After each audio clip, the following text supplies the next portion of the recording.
and welcome to another episode of Carolyn Talks. For those who are Here's What Happened podcast. And this is Carolyn Talks Mass with fellow film critic Emily Tannenbaum. And we're going to get into this film Mass, which I think was extreme. I think it's like almost like to be hyperbolic, a tour de force of acting, which we saw at this year's Sundance. But before we get into that, I'll ask Emily to introduce herself, and then I'll give a brief synopsis of the film. So Emily.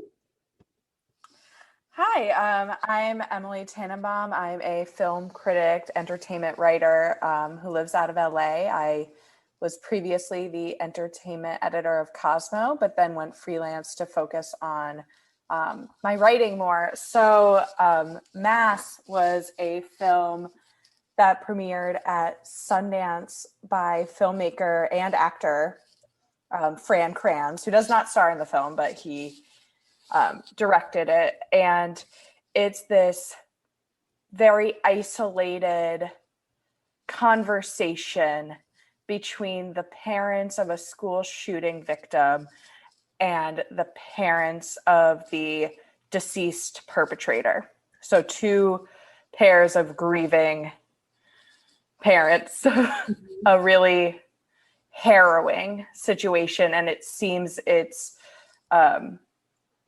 a couple of years after the fact, and the first time these couples are coming together, and they're played by the victim parents are played by Martha Plimpton and Jason Issacs, and the perpetrator's parents are Reed Birney and Ann Dowd. So it's just packed with really spectacular actors, and one of my, definitely, I would say, my top 3 films of Sundance. Yeah, it was this, I would say this year for Sundance, I kind of split my, the films that I really love into 2 categories. One was the documentaries, and then the other one is the features. And I found it was kind of hard to pick a top 3, including both features and documentaries, because I think each category was so strong this year. So I would say for my dramatic film, definitely Mass is probably my it's definitely my top 3. It kind of fluctuates depending on how I feel, but I'll give a brief synopsis of this, and then we'll get into it. So Mass is the debut feature film by Fran Kranz, and the synopsis is: imagine the most dreaded, tense, emotionally draining interaction you could find yourself in, and multiply it by 10. Very true.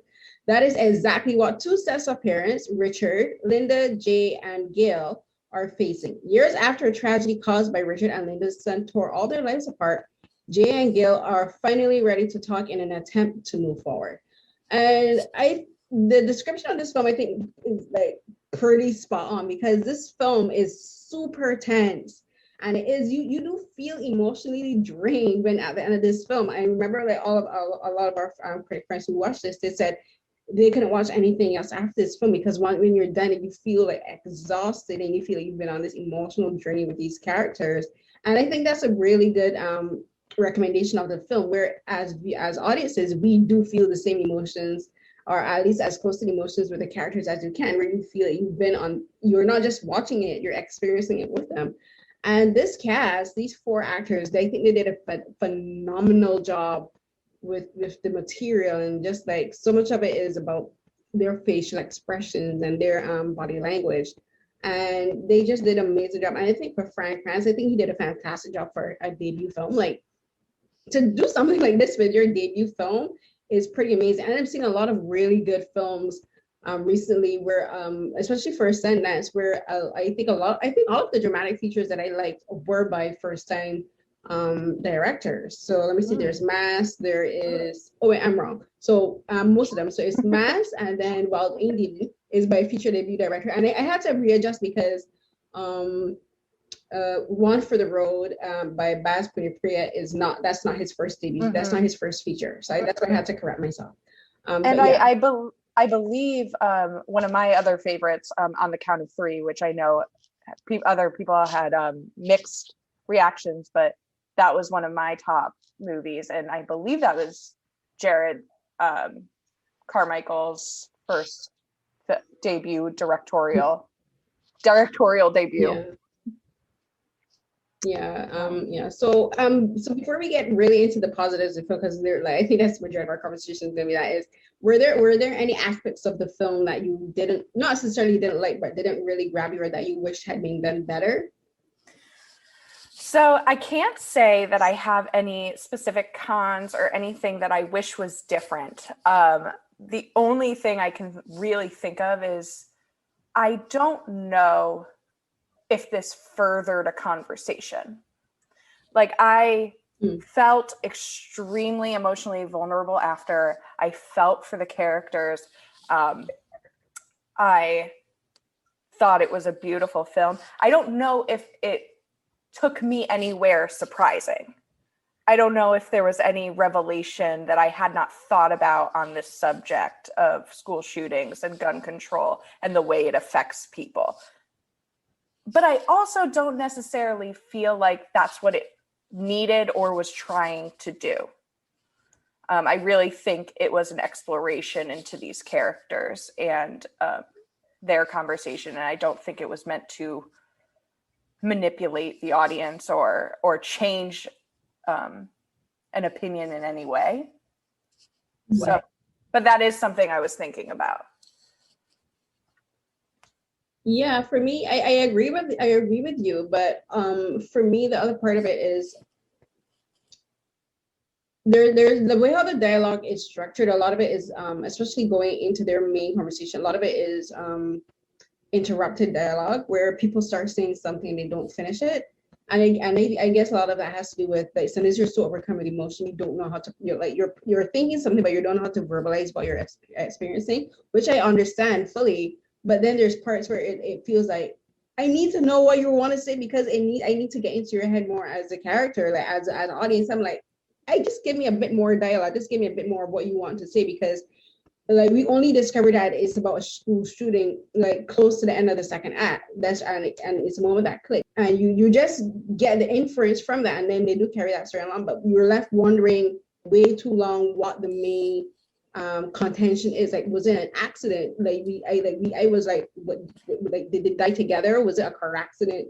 You know what I mean? No, absolutely know what you mean, because I feel like it was almost used as a intrigue point of, oh, you want to stay watching because you want to figure out what these people are dealing with. But on the other hand, it's funny because I went in knowing what it was about. I went in knowing it was about a school shooting, so I wasn't trying to piece those things together. And so I think it's gonna be an interesting variant on people's opinions of the film, whether or not they know what they're getting into. I had no idea it was about a school shooting, and I went in purposely not. I didn't ask in our friends chat. I didn't ask what the film was about because I really wanted to figure out what I really wanted to go in blind. And when I started to realize that it was about a school shooting, I remember in the chat I was like, "Is this about Columbine?" And the reason I asked this is because there's nothing to indicate a time period in the film either. Like, you can't tell if it was present day. You can't tell if it was 2 or 3 years ago. You can't tell if it was 10 years ago because of the costume design, like the clothes they're wearing, or just regular clothes. There's nothing in the costume that dates what time period are. Like, you could tell like 80s fashion, and you can tell like 90s fashion stuff. Like, their clothing like was so nondescript. I was like completely lost for a moment. So I was like, is this about Columbine? And then it was like running through, is this about the shooting? And I was like, I just kept running through, and I could not figure out which one it was. I don't think it is one. I think that it's purposefully not any specific shooting because there are so many, and it's a pandemic in and of itself. And I think that's the point.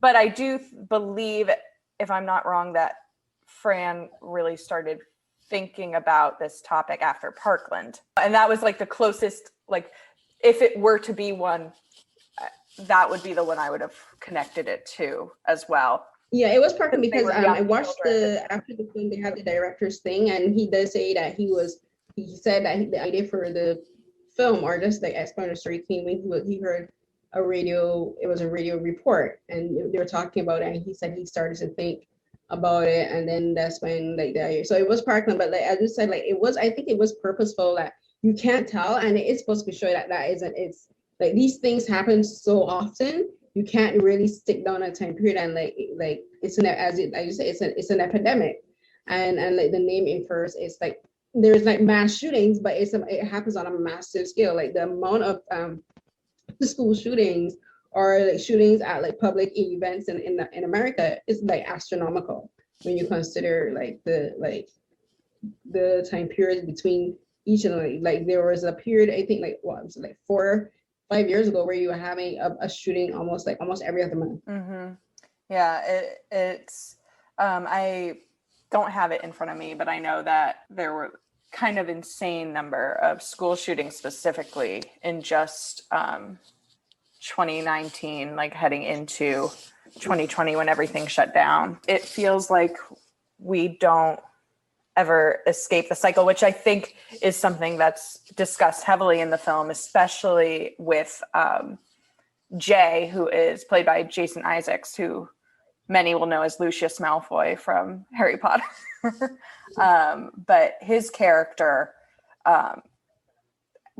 is heavily involved in activism and gun control, lobbying, which makes almost, I believe, all three of the other characters in the film kind of uncomfortable. But he talks a lot about change and how nothing's happening. And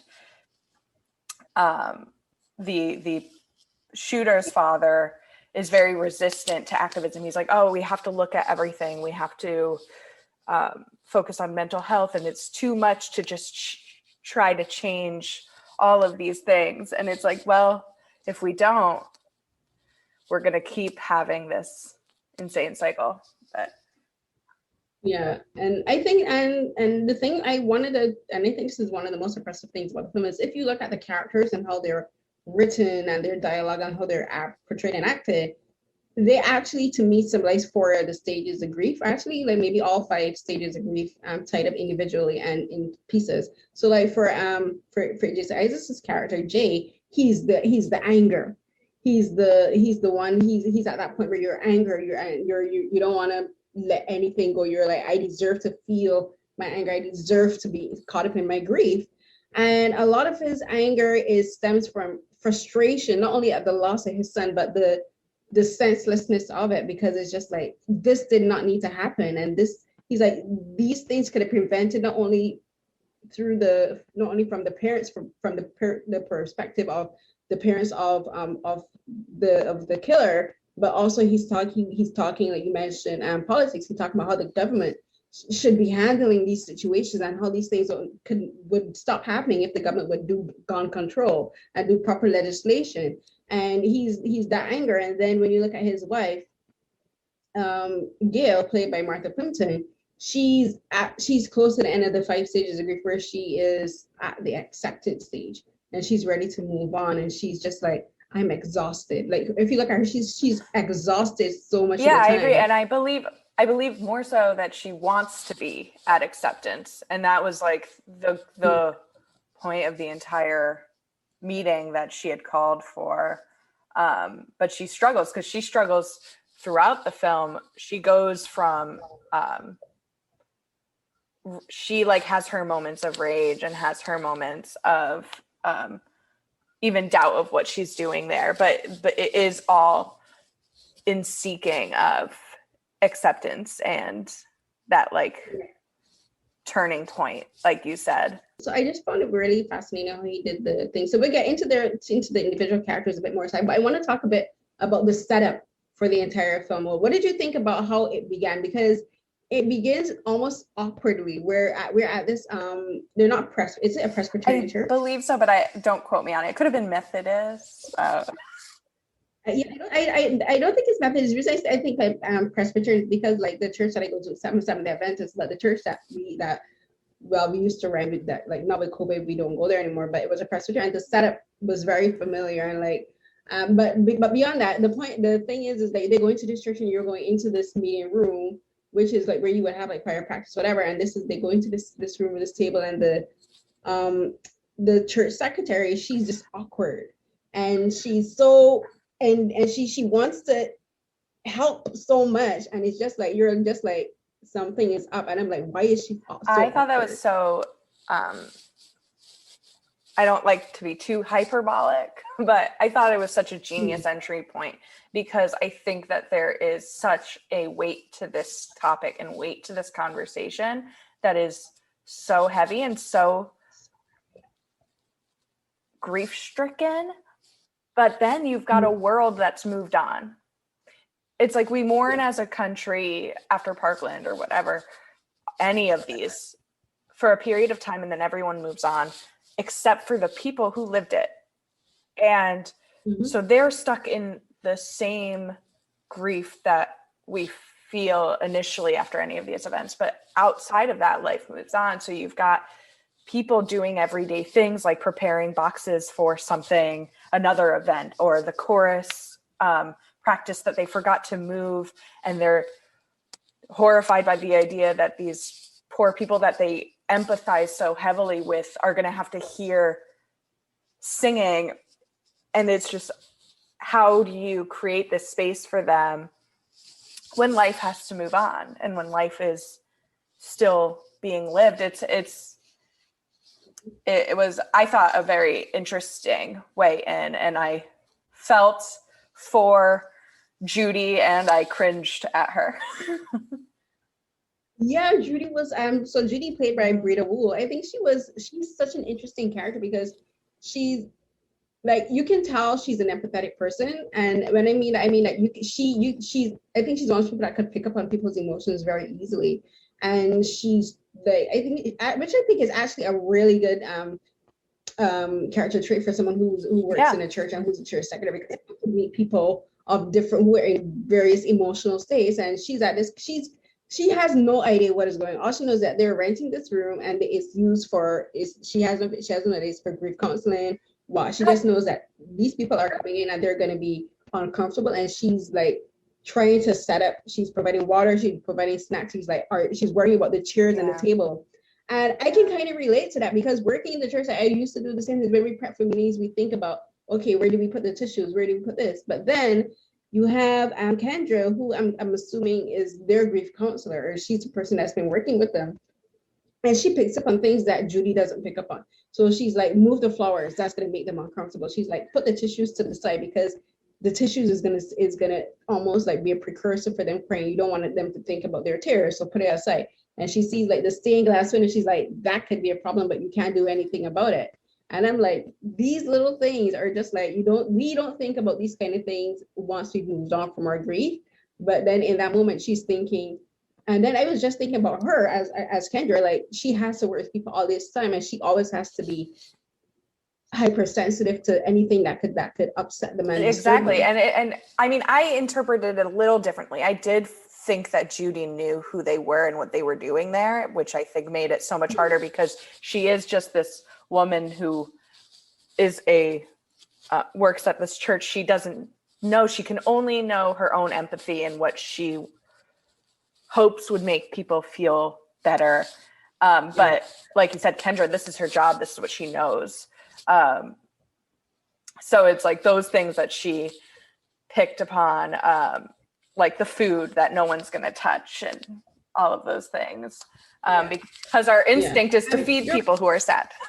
It's true. Okay, so then going on from what you said, I agree, because we don't think, like, I just think it's interesting how Franz was able to show these different situations surrounding grief. So we have the grief parents, but then you have like the grief counselor, like we like, unless we're dealing with them, we don't think about what a grief counselor has to go through. And so like, even like once the couples arrive, she exits the space. She's like, this is their space. This is for them to do whatever it is they need to do. She goes and sits in her car. And Judy doesn't understand that at first. She's like, do you want to hang around? And Kendra's like, no.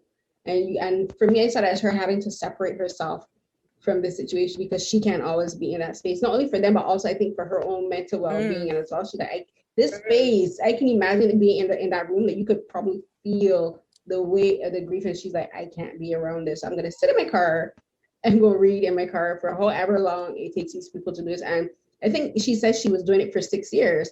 So it's just like, imagine, and this is with this one couple. She's been with this one couple for 6 years. So you're just thinking, how much of these situations and these discussions have they had? And it's just like, it's like a cycle, like they're going rehashing the same things over and over and over and over again. Yeah, it's a pretty heavy, unbelievable job for someone to have. And again, like, it's funny because I think Michelle and Carter, who plays Kendra, Brita Wool, who plays Judy, even the young man who played like the intern or whomever he was at the church. Yeah. They infused a lot of emotion and a lot of weight into limited roles and short periods of time. It speaks to their abilities as actors, but also Fran's ability as a director of actors. And I think that must come at least in part from his own experience as an actor. Yeah, I think so too. I think even if a director isn't an actor, but they understand the mindset of actors, that you can tell when they understand, that you can tell when they let the actors breathe through the spaces and just like let them do what it is they need to do and not dictate every single move and everything. Like you do your staging, you're blocking it, you're like, okay, we're gonna move here, we're gonna move there. But once you get into that space and once they begin rolling, he's like, just let them do whatever it is they need to, let them carry the conversation where it needs to. And I think that he did that brilliantly with this film, because I can't imagine directing every single move that they make. I have to believe that a lot of it just came naturally to them. I think in the director's discussion, he said that they didn't even do that much rehearsal, if I'm remembering correctly. I could be wrong. So, but I think he said that they didn't have that much rehearsal because they filmed it in a pretty short space of time, and for them to do what they did in a short space of time, I think is phenomenal. Yeah, it really was an acting movie. He didn't have any crutches. He didn't have any too much playing around with style choices that he could lean on. He had a few different like shots, but really it was all on the performances in this one. And it was interesting. I was thinking about, and it was brought up in the chat. I don't remember who said it, but I know there was a bit of a discussion about how the movie felt a little like a play. And he had considered making it a play before he decided that he wanted it to live as a movie. But I thought it was so interesting because I never actually felt too much like it was a play. I understood the connection because it's this one space, but I kept thinking back to another film, which was adapted from a play, American Son, which was a great movie, but there was a feeling of trappedness in that police station where if like anyone left that area, you felt like the set would fall apart. Like you felt like you were in a play. Like you felt if they walked too far to the left, all of a sudden it would be wood. Exactly. And I never felt that with Mass. I felt very much in this church with them. Yeah, I agree. I don't, to me, it didn't feel like a play. I felt like I was in that room with them. And I think a lot of that has to do with the camera placement, where it's not like the camera is never like too high up. There's no overhead shots. A lot of it is like POV, like personal view. So it's like, if I'm 5 feet. So a lot of it was, if I was in that room, I could imagine like seeing Jason Isaacs from my perspective as a short person. And like he changes to the height of each actor. If you look at it, like if he's with from Jason's perspective, the camera's placed from his height perspective. If it's from Anne's perspective, it's up, like, and you're looking at the others, it's like the camera's placed eye level with her. And then even when the camera moves, like you can tell they're in a room with 4 walls. It doesn't feel like if you're a play where you only have like 3, like the backing and the 2 side walls, it doesn't feel like that. You can tell you're in a room with 4 walls, a ceiling, and a floor. Exactly. Yeah. And I it's interesting you point that out. I didn't clock that, but you're absolutely right. Like Ann Dowd looks up at Jason Isaacs, whereas Reed Birney or Richard and Jason Isaacs seem to look across at each other into each other's eyes. It's interesting. It's very good. Yeah, like, and so I think that's one of the things that also really sells the realism of it, where like one of the things that makes you feel like you are there experiencing these things, and because you're getting so much from their perspective, And so I just want to get now into their acting. Like their acting is like everything in this film hinges on their acting, because so much of it takes place in one location. Like if they didn't give their all to these performances, this film would fall apart. And they sell every single emotion like beautifully. Were there any moments in their acting, their performances that really stood out for you? Oh yeah, I mean, I think that the whole movie is Martha Plimpton's movie. I was just blown away by the nuance of her performance and the variety of feelings and the way she moved in and out of them. I thought was just incredible. And Dowd as well. But we've known Ann Dowd as a acting powerhouse, but Martha hasn't. I feel she's always fantastic in these juicy secondary roles she's been given. She was one of my favorite actresses to get a recurring role on The Good Wife. But the real meatiest thing I feel she's been given so far in her career, and she just knocked it completely out of the park. So for me, she was the standout. Jason Isaacs was extremely impressive, and Reed, I think his performance was fantastic. I think that his character was stilted, and his character was so afraid of expressing what he truly felt. So that didn't allow Reed to shine as much as the other characters, but that's purposeful. But yeah, that's how I felt about it. No, I feel the same way. I think the two women, I think Martha and they give these two very distinct performances. Like I mentioned earlier, the four characters kind of represent the different stages of grief. And for me, the two of them, they did such a fantastic job, I think, giving voice and giving like physical expression to what these parts of grief is. So like Linda, played by Ann Dowd, she is remorse. She's caught up in she's like the part of grief where you're questioning and you're blaming yourself and you're trying to figure out what it is that led to this situation. You're confused. And that's Linda. Linda is like, she's the mother of this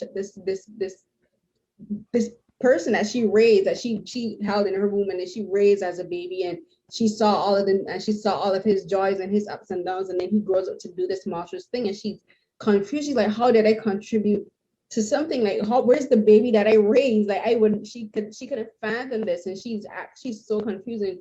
She's also so remorseful to the other parents and even to her husband and to herself, and she's like, I'm so sorry. And she just feels like, you can tell that she would do anything to make it go away, but she can't. And I think it's funny because yeah, she definitely carries the weight of it the whole time, but there's also such a wonderful moment of power with Anne, where she just looks Gail in the eye and she's like, I'm not going to not love my child. That wasn't the line, but it was that sentiment. I know what you mean. I'm never like, if what you want is for me to tell you that my kid was a monster, you're not going to get that from me. So it was, yeah, I think that both Martha and Anne had such shining moments in the film. They did, and I think their personalities weren't only about the grief, but I think also about I want to use the word femininity. And the reason I use the word femininity is because they're like the opposites to their husbands. So you have Jay, who's angry and wants answers and wants change and justice. And then there's Richard, who's like in a sort of denial, where he's like, where men, they don't want to have to answer for things that they've done wrong, and they think they can, not necessarily gaslight, but they think they can talk their way out of a situation. And if they use like intellectual or like intellectual knowledge, or they go from a place of experience, and he's just like, the way he's speaking is like he's speaking in a boardroom, and it seems almost detached. I'm like, sir, we're talking about grief and murder and death, and you're delivering a lecture. And then the way how they're sitting is like, Richard sits opposite Gail and Jay sits opposite Anne, and they're almost like a diamond shape.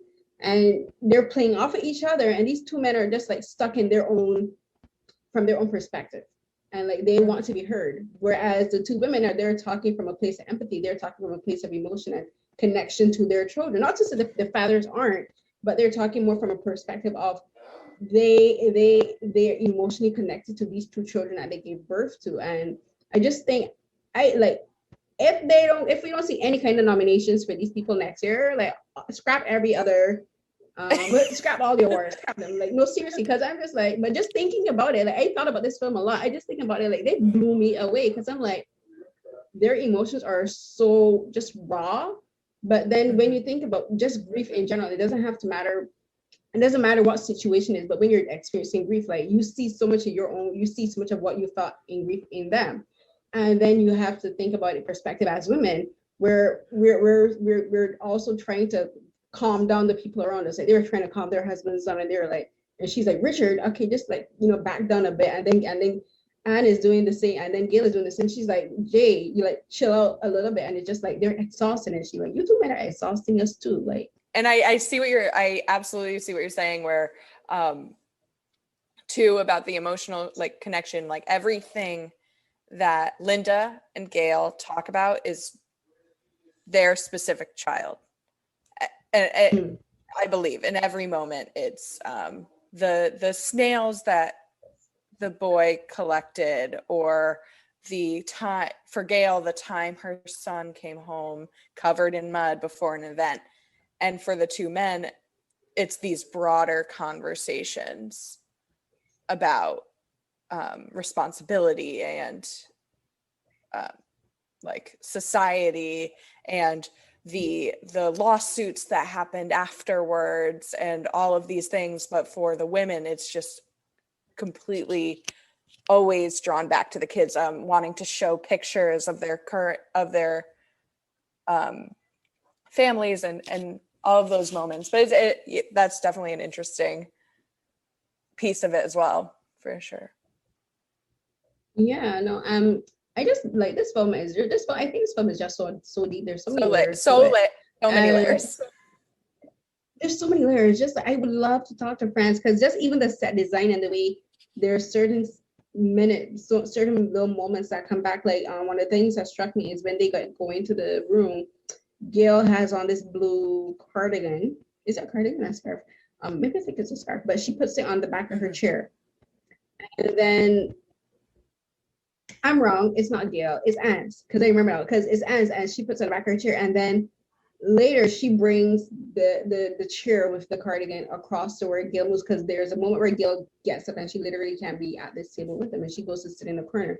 And this is where the moments of acceptance come, because she's sitting in this chair that has that I think it's the same color as Anne's scarf. And to me, I saw that as a moment where she's just like, you know what, I'm like, before she was separated from Anne, and then she's like, I'm just gonna embrace this, because this is a moment where she's like talking about forgiveness. She's like, I need to forgive them. And she's like, I have to forgive you, because I am not, like, this is not healthy for me. And I think that's an important part of the discussion with grief overall, where we have to come to moments where we're like, I can't wallow in my grief anymore. And it's like, you will never stop grieving, because you will always miss this person. There's always going to be a moment where you think about them, and you just have a small brief moment of grief, but you have to move on. But then she's just like, I can't be bogged down in this anymore. I can't make this be part. I can't cover myself and my identity in this grief anymore.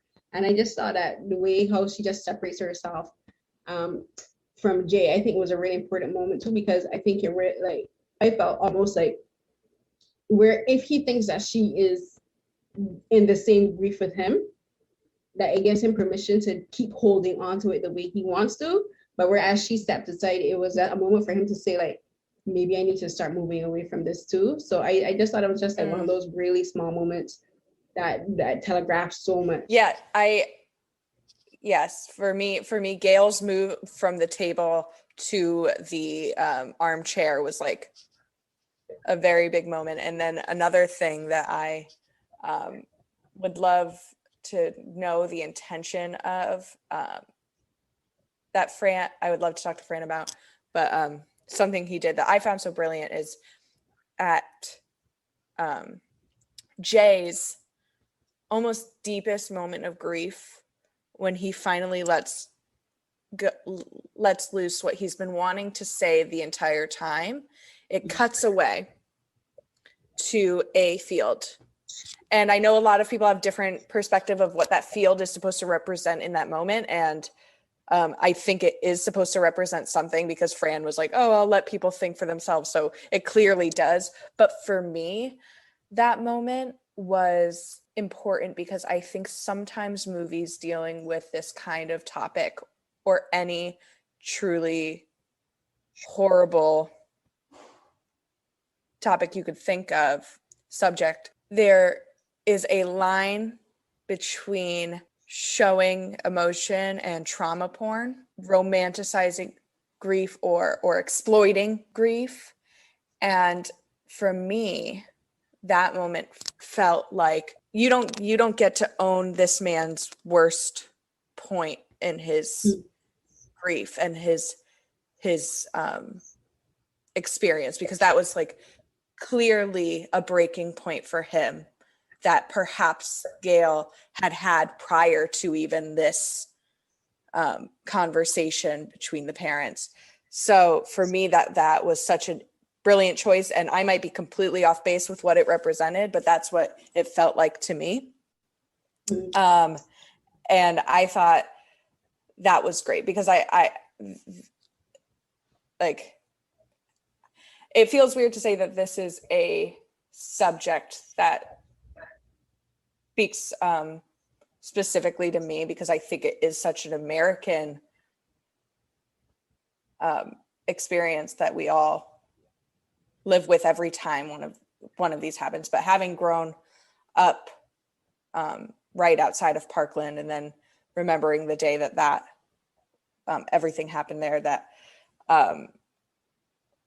it's just a tough conversation, and it's a tough topic. And I appreciated how thoughtful I felt Fran and the entire cast was about representing this story. And I felt their empathy and their connection and their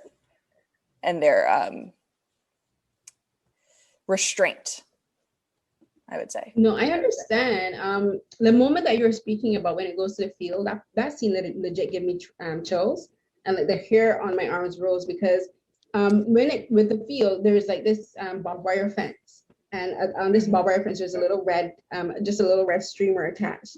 And I don't know if that was providence, I don't know if that was planned or what, but like there's a moment where it goes dead silent, and the flag was fluttering, and then it just stops. And that gave me goosebumps, because I saw that as like, to me, I don't know what, but I heard a gunshot when that happened. It was almost like, like you hear a gunshot and like everything goes still. And then I was just thinking, this is also like what grief is like. Like there comes a moment where everything just stops. And like you have to figure out what's your next move, like how will you move on. And I saw that scene as like almost a turning point in the film, and a turning point for Jay in particular, because that's like, it was fluttering and then it stops, and like it kind of mimicked his what like you mentioned, like he was going on, and then the camera switches, and it was like, woo, that was like chills. I was like, I don't know how they did it, but that flag stopping dead was like a lot. It was like just thinking about it, my arm, the hairs on my arms are raising again. It was so, that was like such a chilling moment. And the choice to turn away from, I would say, the most emotional part of the film is not a choice that any director would make. I think that was very specific. And interesting. Yeah, I think it was a phenomenal moment, just like editing and directing, just like that one, like there's that one moment says so much about the film, because it's just like and then it's the feel. And I think that feel also one of the things that made me think of Columbine, and I don't know why, but that's when I realized, I started to think, oh wait, is this a school shooting? Because it looked like a school a football field, because there's like the lights in the distance, and the thing, and it also kind of hit me kind of like to symbolize everything that's going on now with the pandemic, where like you have schools and like the fields are vacant and empty, and this is because all the schools are closed. Like kids aren't playing in the fields, right? And it just like that, that kind of made me think of that too. Just like this pandemic has changed life so much. But that doesn't really have anything to do with the film, but I remember it was just a thought that occurred to me. Like absolutely. Yeah. Is there any moments in particular, we talked about their performances and their the set and everything, but anything with this, particularly with the dialogue, that stood out to you? Dialogue.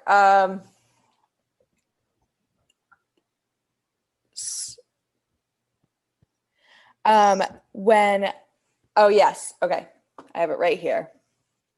There are two moments, and again, they're between the two women. They, throughout the film, Gail and Jay are really grappling with what they feel like are Richard and Linda's inaction and removal of themselves from the equation after the shooting. There were legal reasons they couldn't talk because they were being sued. They were being completely isolated from their community, but still Gail and Jay never felt like they heard anything from them. And at one point, Linda says, I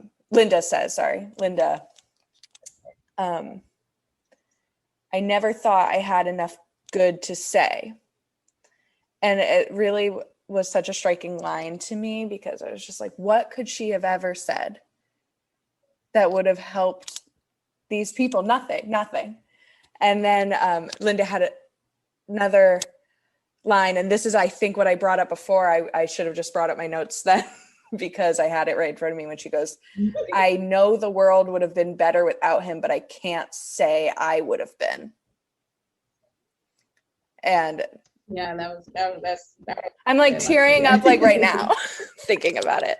And then the one that really got me, where I think I totally lost it, was Gail says, I made a promise to him that I can't keep. And she was talking about how she had promised her son after his death that his death wouldn't be in vain. But she doesn't know what to do with this fight. And she doesn't know what that looks like. What does his death not being in vain looks like? And I lost that. I lost my whole control over my own tears. Yeah, there were many moments in that film that made me teary, but that scene really struck me because it does discuss, like, when we say these things, when we say, I won't let your death be in vain, what does that mean exactly?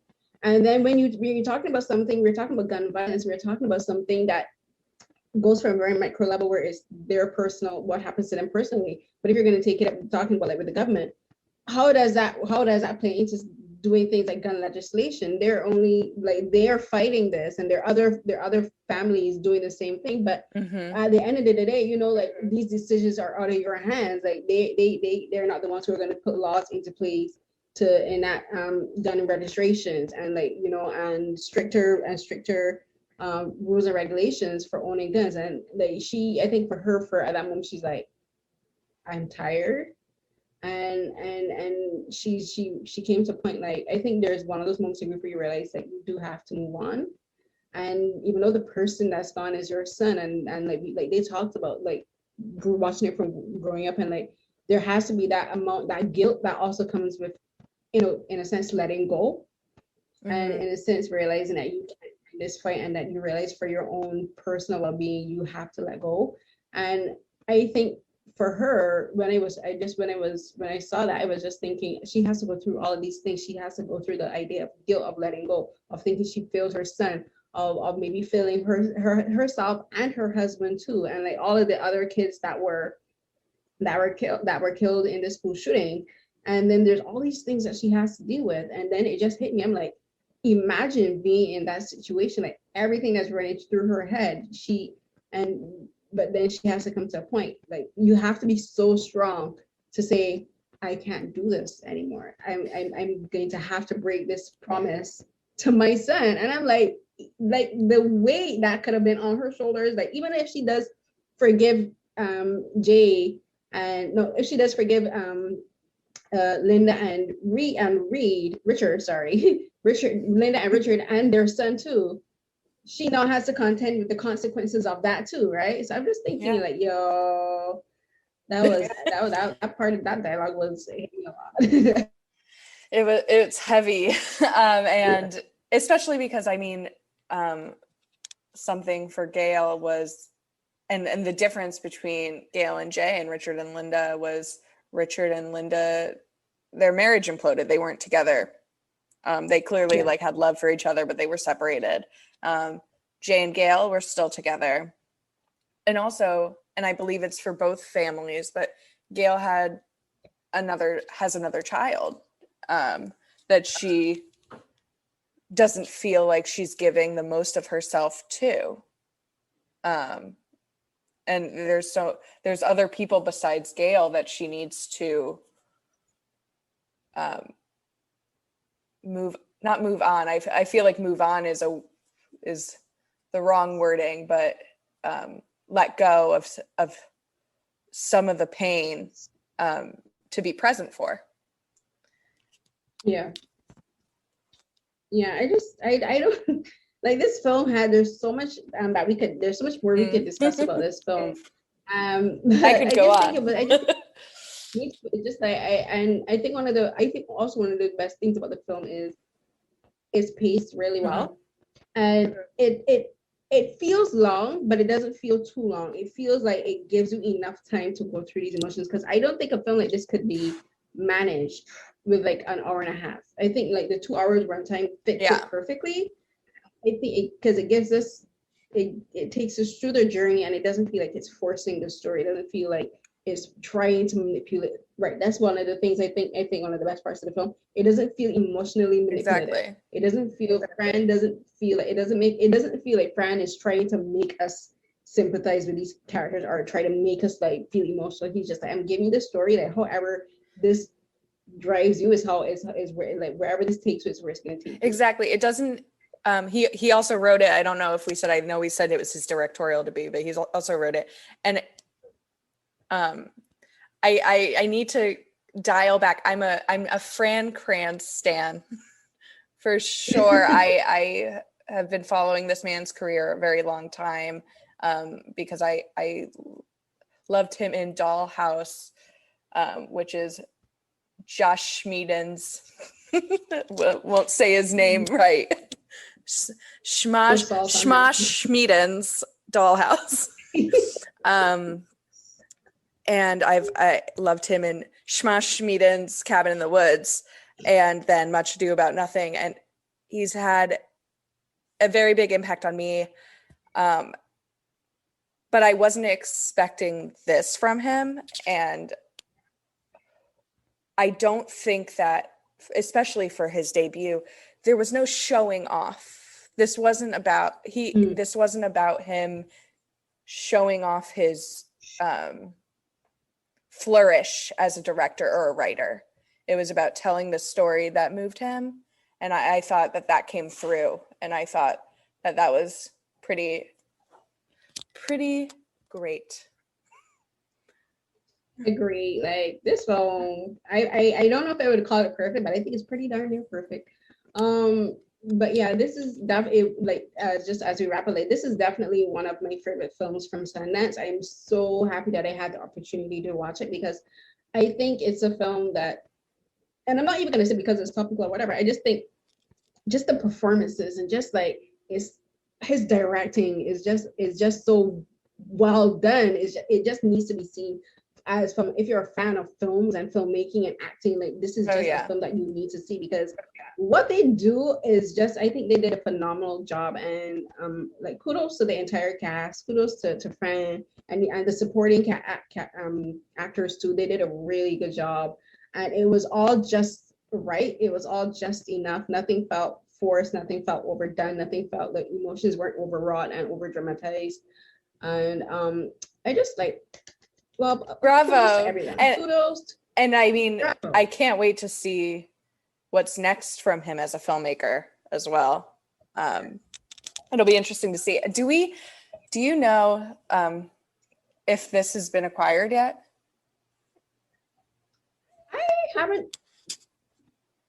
I don't think I heard anything during Sundance about it being acquired, and I don't think I've seen anything with it yet. I was thinking about where would it go, and honestly, I hope it goes like someplace with Netflix. And the reason I say Netflix is because Netflix does have basically a whole slew of films that are kind of like dramatic, like films like this, but also I think because it's more accessible. Mm-hmm. And if this was to go on like a site where Amazon Prime, where the viewership isn't as wide and as Netflix, I think it like Netflix does suit better. But I haven't heard anything about it being acquired. But yeah, I just think like I can't wait to see more reactions to it, because the reactions we've seen have only been from critics who attended Sundance. So once it gets like wide release, that I can imagine the conversations to be had about this film. And so as we wrap up, is there anything that you would like to promote? Where can you tell everyone where they can find your writing and where they can find you on social media? Yeah, I have nothing specifically to promote, but I will say that I contribute heavily to Glamour, and you can find a lot of my work on glamour.com, as well as follow me on Twitter at EC Tannenbaum, and it's the same for my Instagram. Yay. And again, thank you so much, Emily, for talking with me today about Masked by Fran Kranz. And it was a pleasure to talk to you. And I can't wait for us to do this again. And I hope we get to meet at Sundance and other film festivals in person in the future. And everyone, thank you so much for listening to me today for another episode of Carolyn Talks. This has been a great conversation. You can find me as usual on social media, Twitter and Instagram at CarrieCNHCN, CARIECNH12. You can find me writing on Observer, on butwhythepodcast.com, Adam Tickets, Comics B, and a whole slew of other sites. You'll find this conversation on the butwhythepodcast.com site, as well as on other streaming platforms. You can find the Africa roundtables that I've been doing with the African American Film Critics Association on their Africa site, as well as their YouTube channel. And recently we've had some great conversations with Black film and television creatives, including Andrea and Toronto Rose, about their new film, The United States of Billie Holiday, which is currently, as we're recording this, is now available for streaming on Hulu, as well as Zendaya and John David Washington for their film Malcolm and Marie, which is currently streaming on Netflix. And we've spoken to Eddie Murphy, Arsenio Hall, about their film Come to America 2. And most recently, we had opportunity to speak to Philippe Lecotte, whose film The Night of the Kings showed at Sundance, and it's an amazing film. It's beautifully shot. I think it's like one of the most beautifully shot films for the last year. Like the cinematography is fantastic, and it shows people how you can shoot Black people of dark skin, and you can see everyone really well. But that's me going on a little bit. But it's a beautiful film, and I hope everyone sees it, and I hope everyone that's listening stays safe.